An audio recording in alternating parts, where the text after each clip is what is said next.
আপনার প্রতি সমর্পণ ঈশ্বরের প্রতি সমর্পণ কেন হয় না? অবশ্যই আমার প্রতি সমর্পণই পরমাত্মার প্রতি সমর্পণ। সর্বধর্মান পরিত্যাজ্য মামেক শরণং ব্রজ। সমগ্র জগতে ত্যাগ করে আমার শরণাগত হও পার্থ।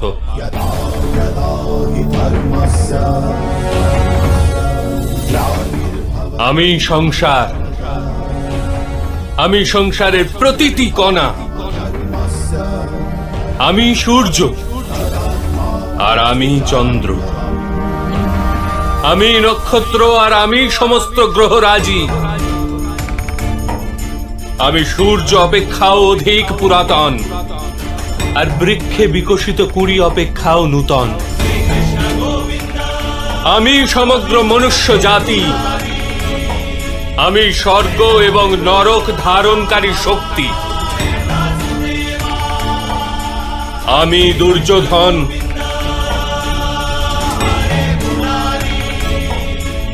আর আমি অর্জুন। সেটা কি রূপে সম্ভব মাধব?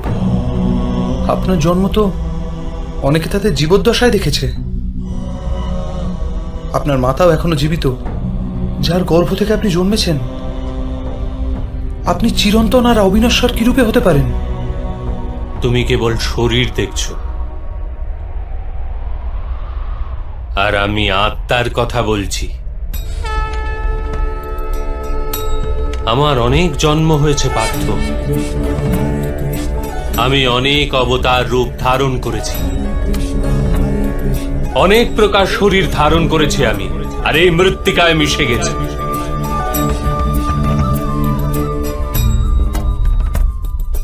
আর আগামীতেও আমি বারংবার জন্ম নেব।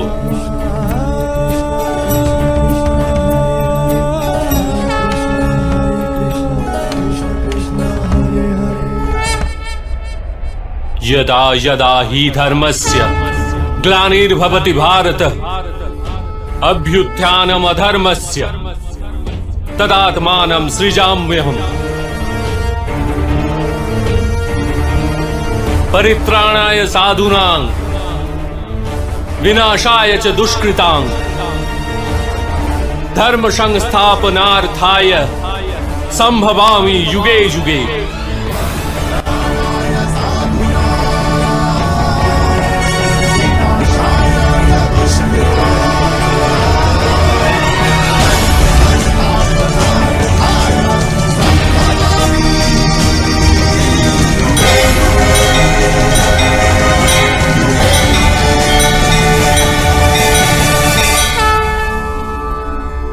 যখনই ধর্মের হানি ঘটে, যখনই অধর্ম বৃদ্ধি পায়, তখনই সৎ পুরুষদের উদ্ধার হেতু, অধর্মীদের বিনাশ হেতু আর ধর্মের পুনঃস্থাপনা হেতু আমি জন্মগ্রহণ করি।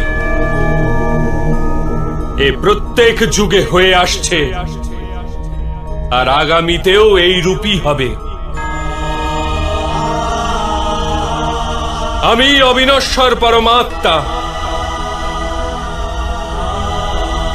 আমি মৎস্য অবতার, আর আমি বামন অবতার।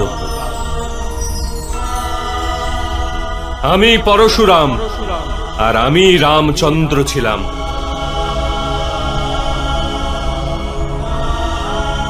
আমি ব্রহ্মা, বিষ্ণু আর মহেশ্বর,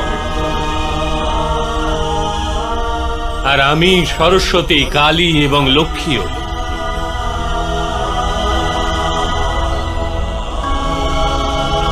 আমি না পুরুষ, না স্ত্রী, আর না নপুংসক। আমি না শরীর, না শরীরের অংশ। আমি জ্ঞান, আমি সৃষ্টি, চৈতন্য, আর পরম ব্রহ্ম। আমি সমস্ত কিছু, আর আমি কিছুই নই।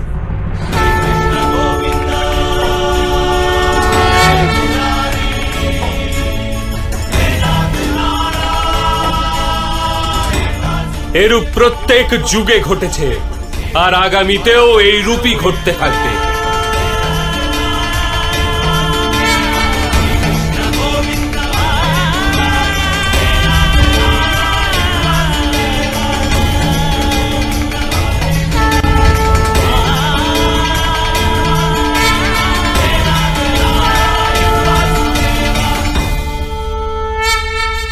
আমি সমস্ত কিছু, আর আমি কিছুই নই। এরূপ প্রত্যেক যুগে ঘটেছে, আর আগামীতেও এই রূপই ঘটতে থাকবে।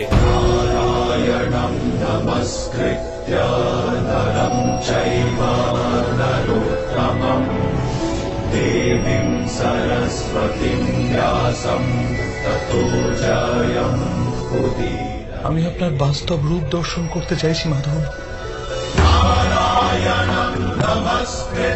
আপনার শক্তি, আপনার জ্ঞান, তেজ, ঐশ্বর্যময় পরমাত্মা স্বরূপকে প্রত্যক্ষ দর্শন করতে চাইছি মাধব।